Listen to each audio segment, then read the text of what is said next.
শীতের মরশুম তো পড়েই গেল, আর এই শীতে পায়েস পিঠে পুলি হবে না তা বললে হয় নাকি। আজকে এমনই একটা রেসিপি নিয়ে আমার রান্নাঘরে আমি হাজির হয়েছি। Hello everyone, welcome to the channel to a new blog. আশা করি সকলে খুব ভালো আছেন, সুস্থ আছেন। আজকে আমি সফেদ খিরসা বানিয়ে দেখাবো। সফেদ খিরসা শুনে অনেকের মনে হতে পারে এই আবার কি আইটেম। তো চলুন কথা না বলে তাড়াতাড়ি রান্নাটা শুরু করা যাক। সফেদ খিরসা বানানোর জন্য আমি এখানে একটা পাত্র নিয়ে নিয়েছি। এবার এই পাত্রতে এই বাটির মাপ করে কিন্তু সমস্ত উপকরণগুলো নিয়ে নেব। তো প্রথমে আমি এখানে এই বাটির মাপ করে 2 বাটি গোবিন্দভোগ চালের গুঁড়ো নিয়ে নিয়েছি। তারপরে এই বাটির মাপ করে 1 বাটি নিয়ে নিয়েছি ময়দা, হাফ বাটি সুজি আর 1.5 বাটির সমান চিনি নিয়ে নিয়েছি।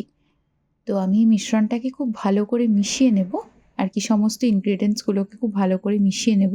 এতে দিয়ে নেব অল্প পরিমাণের লবণ, যাতে পানসে ভাবটা না থাকে।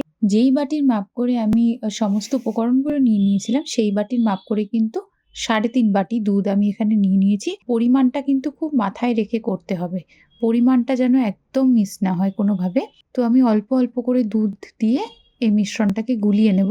তো আমি অল্প অল্প করে দুধ দিয়ে মিশ্রণটাকে গুলিয়ে নেব, একবারে কিন্তু দিয়ে দেব না, অল্প অল্প করে দেব, মেশাবো, আবার মেশানো হয়ে গেলে আবার অল্প করে ঢালবো, আবার মেশাবো। এরকম করে কিন্তু একটা সুন্দর স্মুথ ব্যাটার আমরা বানিয়ে নেব। তো যেরকমটা আমি দেখালাম, একটা স্মুথ ব্যাটার কিন্তু আমাদের একদম রেডি। ঠিক কনসিস্টেন্সিটা এরকম এসছে। যেহেতু আমরা সুজি ব্যবহার করেছি, তাই আমি কিছুক্ষণ রেখে দেব, 10 to 15 মিনিটস। ততক্ষণ সুজিটা থিতিয়ে পড়লে ব্যাটারটা আরেকটু আটো আটো হবে, টেক্সচারটা আরেকটুখানি ঠিক হবে। যতক্ষণ এই ব্যাটারটা রাখা আছে ততক্ষণে কিন্তু আমি ক্ষীরটা বানিয়ে নেব। আচ্ছা, বলে রাখি, আমি আজকে যেহেতু সফেদ খিরসা বানাবো, তাই আমি কিন্তু এখানে একটা ক্ষীর বানিয়ে রেখে দিয়েছিলাম আগের দিন, যেটা আমি পুর হিসাবে ব্যবহার করব। তো এই ক্ষীরটার মধ্যে আর কিছুই নেই, শুধু দুধ আর গুঁড়ো দুধ আছে। হ্যাঁ, ফ্যাটযুক্ত দুধ ইউজ করবেন এখানে, কিন্তু ফ্যাটলেস দুধ একদম ইউজ করবেন না। ফ্যাটযুক্ত দুধ ইউজ করেই কিন্তু বানানোর চেষ্টা করবেন। আর চিনিটা পরিমাণ মতো, আপনারা যেরকম মিষ্টি খাওয়া পছন্দ করেন, কিটকিটে মিষ্টি যেন না হয়ে যায়, আবার খুব কম মিষ্টি হলেও ভালো লাগবে না। তাই মিষ্টিটা ব্যালেন্স করে আমি এখানে ক্ষীরটা বানিয়ে রেখেছিলাম, আর পাউডার দুধ ব্যবহার করেছি। যাই হোক, ফিরে আসা যাক। এখানে আমি একটা দুধের ক্ষীর মতো বানিয়ে নিচ্ছি। তো আমি এখানে দুধটাকে জাল দিয়ে নিচ্ছি।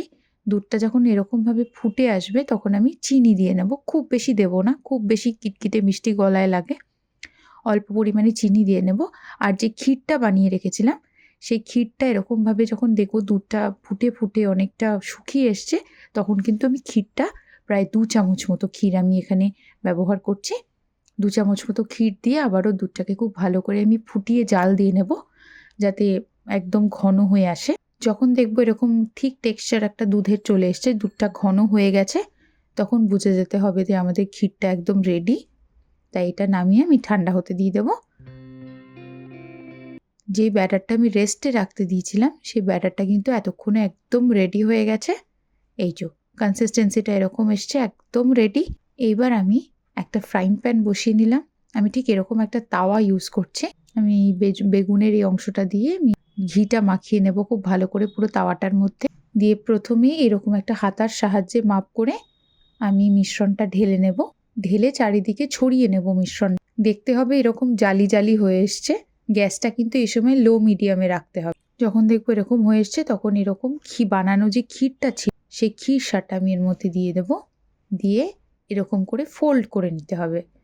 তলা যেন না লেগে যায়, এটা কিন্তু খেয়াল রাখতে হবে। গ্যাসের ফ্লেমটা খুব মাথায় রেখে কিন্তু বানাতে হবে। এই যে আমার একটা তৈরি হয়ে গেল। ঠিক একইভাবে আমি আরেকটাও বানিয়ে নিচ্ছি। আমি যেটা বললাম, খুব মাথায় রেখে মেজারমেন্ট করে কিন্তু ব্যাটারটা বানাতে হবে। আর যখন পিঠেটা বানানো স্টার্ট করব, তখন কিন্তু গ্যাসের ফ্লেমটাও মাথায় রাখতে হবে, যেন বেশি হাই হয়ে গেলে পুড়ে যাবে, আর বেশি লো হয়ে গেলে কিন্তু পিঠেটা উঠতে চাইবে না, লেগে যাবে। তাই এই জিনিসগুলোকে মাথায় রেখে কিন্তু বানালেই একদম পারফেক্ট পিঠে রেডি হবে।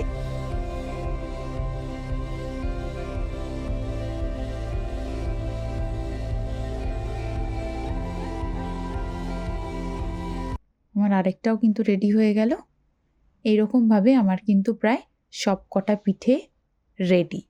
এইবার আমাদের মেন কাজটা বাকি আছে। গরম যখন দুধটা থাকবে তখন ঢালবেন না, যখন দুধটা মোটামুটি নর্মাল টেম্পারেচারে চলে আসবে, যেই দুধটাকে আমরা ক্ষীর বানিয়ে রেখেছিলাম, সেই দুধটা এবার এই পিঠেগুলোর উপর ঢেলে দেব। তো ব্যাস তৈরি হয়ে গেল আমাদের সফেদ ক্ষীরসা। আশা করি প্রত্যেকের ভিডিওটা ভালো লেগে আছে।